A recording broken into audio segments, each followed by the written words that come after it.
I'm here to talk about stage fright, right? Such a scary thing that a lot of worship leaders experience when they're on the stage or right before they go on stage. And I have a little story. One time, we were leading worship at like this huge youth conference, and we had youth coming from like a ton of different states, and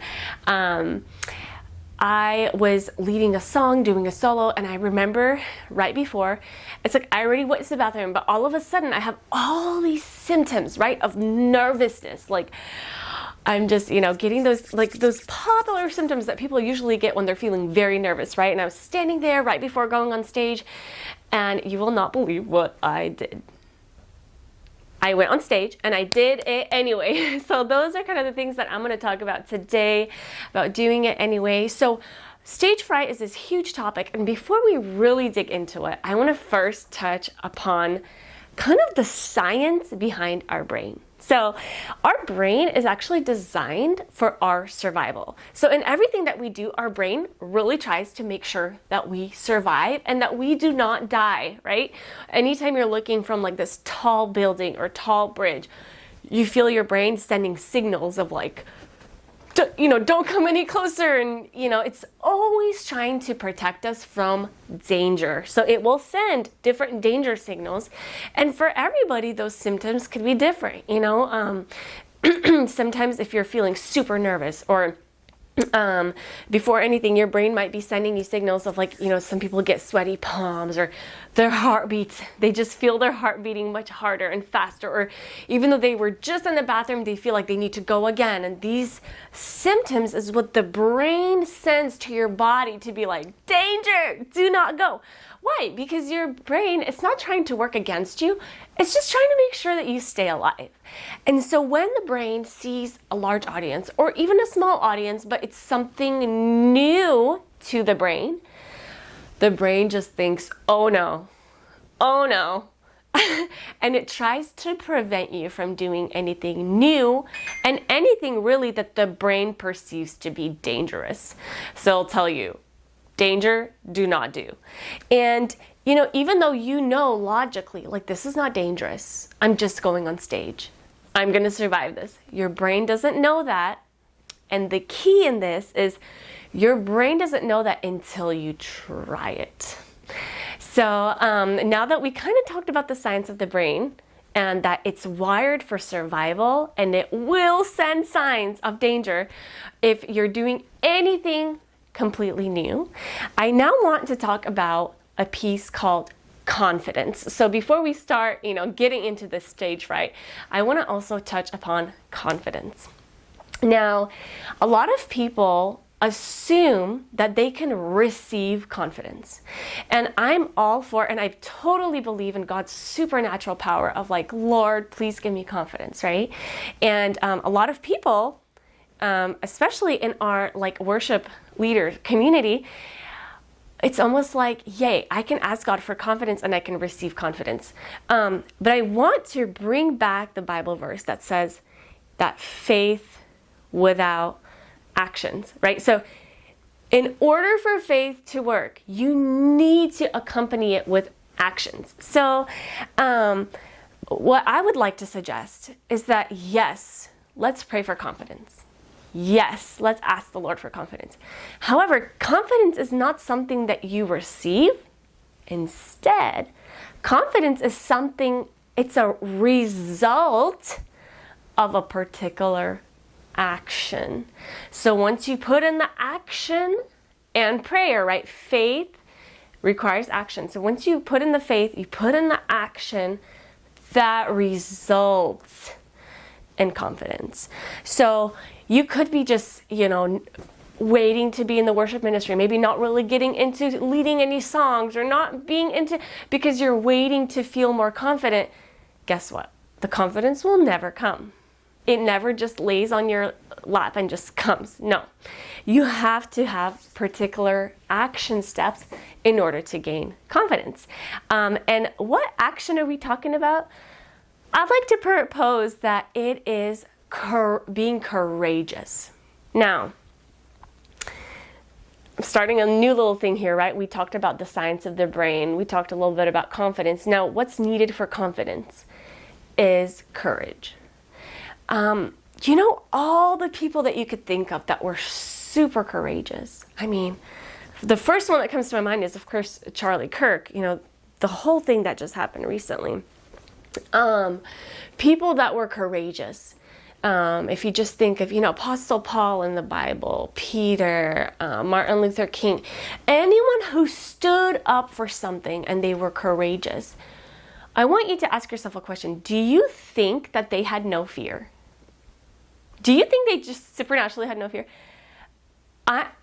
I believe that the first time they did things and the second time they did things, and maybe the third and fifth, the first, second time they did things, they felt nervousness, but guess what? They chose to do it anyway. So if you want to say that with me, choose to do it anyway. So being courageous doesn't mean that it's easy and you just stand up for something. It means that it's hard. And inside yourself, you feel this war, right? I don't want to do it, but I should. But I don't want to, but I should, right? All these amazing people that stood up for something, they had that within them too. And the beautiful part and what defines courage is that they did it anyway. They didn't just stand around, they did it anyway. They made the conscious decision that even with all the fear, even with all the nervousness, they did it anyway.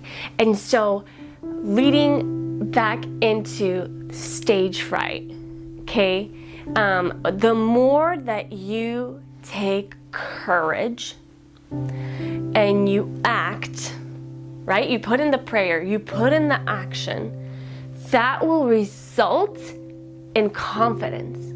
So let's say you do it again. You feel fear, but you choose to have courage, you do it anyway, and then you look back, you're like, I did it. And that result is the confidence that you get. So basically, you put in the action, the prayers, right? The courage, you get the confidence. You do it again. Action, you choose courage, confidence. Now, when it comes to stage fright, this is the one thing that I will give you that I hope will help you when it comes to stage fright or feeling nervousness before coming on stage. And the one thing would be just to, you know, a lot of times we'll have fear, nervous, right? And we just want to get rid of it. We want to say, I say no to fear in Jesus' name, right? We can say that.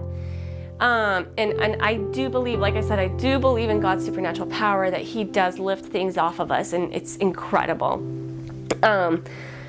Now, I will say this for those of you who it doesn't work for. Let's say you say, no fear in Jesus' name, but you still feel fear, and you still feel nervousness. Like, what are you supposed to do? So this is the one tip that I will tell you, the one that still feels fear, even after saying fear to go. So take it, instead of labeling it as fear from the enemy, okay? I want you to think of it as, okay, my brain is trying to protect me. And instead of saying, oh, I don't need you, brain, and I don't need this fear-induced stress. No, instead of saying that, say, you know what? Thank you, Lord, for making my brain wired for survival.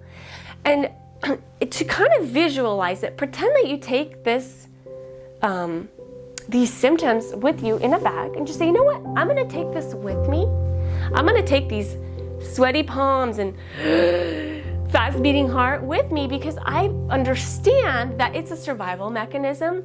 It's not really going to go away unless I keep that courage, choosing that courage, right? So you grab that, you know, backpack, maybe like a bag with you of like, you know, this is what I'm feeling. I'm feeling the sweaty palms, and I can hear my heart beating like crazy. I feel it. And you know what? I'm going to own it. I'm taking this with me. These are my, you know, the brain is sending signals. It's trying to protect me. I'm going to take these symptoms with me on stage. And you know what? I will be completely okay. I'm going to do great. I'm going to sing good. I'm going to play piano good. I'm going to play another instrument, and I'm going to do good. And eventually my mind will understand that I survive every time I go on stage. So that is the goal. The more you take it with you and you say, you know what? I'll be fine anyway. I'm gonna choose courage anyway. And then when you step off, you're gonna be like, I did it. And guess what? Confidence goes a little bit more. And then the next week you do it again, right? You're like, oh, I'm doing a song. But you know what? I'm taking these symptoms with me. My brain is wired for survival, but I'm gonna do it anyway. I'm gonna choose courage. You're gonna do it again. You're gonna go on stage, you're gonna sing that song, or you're gonna play that introduction that you think you're gonna mess up on, right? And then afterwards, you're gonna look back and you're gonna be like, I did it. Maybe I messed up, but I did it. Ooh, confidence grows even bigger. So every time you repeat that cycle of action and prayer, choosing courage, then you're gonna get more confident. Then you're gonna do that step again. And when you repeat this cycle, and for everybody it's gonna be different. You know, I can't promise you 2 times and you're gonna be good. No, everybody's so different. I will say expect 18 to 24 months, okay?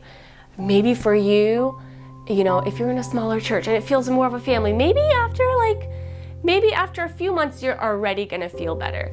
But don't expect it to be such a quick change. Sometimes it takes a while for your brain to be like, all right, this person is not gonna die. Please let me know. Are you currently leading worship on stage? How are you feeling? And let me know if this works.